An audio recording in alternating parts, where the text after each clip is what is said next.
الحمدللہ الذی ہدانا لہذا وما كنا لنہتدی لولا ان ہدانا اللہ والصلاة والسلام علی عبادہ الذین اصطفیٰ خصوصا علی خاتم الانبیاء اما بعد۔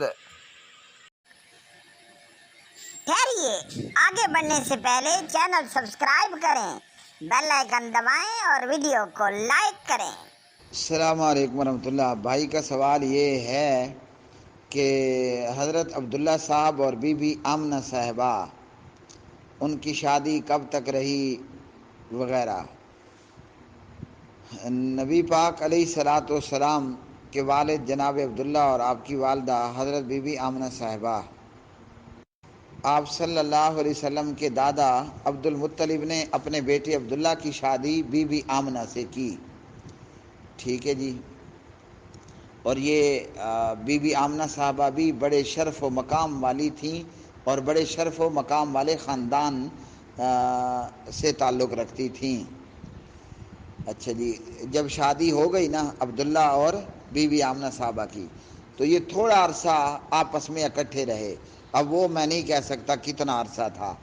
تو عبد المطلب نے اپنے بیٹے عبداللہ کو کھجور لانے کے لیے یثرب بھیج دیا۔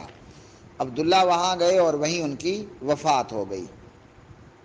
بعض اہل سیرت نے لکھا ہے کہ عبداللہ صاحب وہ تجارت کے لیے ملک شام تشریف لے گئے، واپسی پر آتے ہوئے یثرب میں اترے اور وہیں بیمار ہوئے، وہیں ٹھہرے رہے اور وہیں بیماری کے اندر ان کی وفات ہو گئی۔ جب جناب عبداللہ صاحب کی، جناب حضرت محترم عبداللہ صاحب کی وفات ہوئی تو حضرت عبداللہ صاحب کی عمر 25 سال تھی، یعنی نبی پاک حضرت محمد صلی اللہ علیہ وسلم کے والد جناب حضرت عبداللہ صاحب، وفات کے وقت عبداللہ کی عمر 25 سال تھی اور ابھی نبی پاک علیہ الصلاۃ والسلام پیدا نہیں ہوئے تھے۔ بعض اہل سیرت نے لکھا ہے کہ آپ صلی اللہ علیہ وسلم، حضرت محمد صلی اللہ علیہ وسلم کی پیدائش اپنے والد کی وفات سے 2 ماہ پہلے ہو چکی تھی۔ عبداللہ صاحب کے فوت ہونے سے 2 مہینے پہلے حضرت محمد صلی اللہ علیہ وسلم پیدا ہو چکے تھے۔ بس ہمیں اتنی خبر ہے، اتنی بات جانتے ہیں۔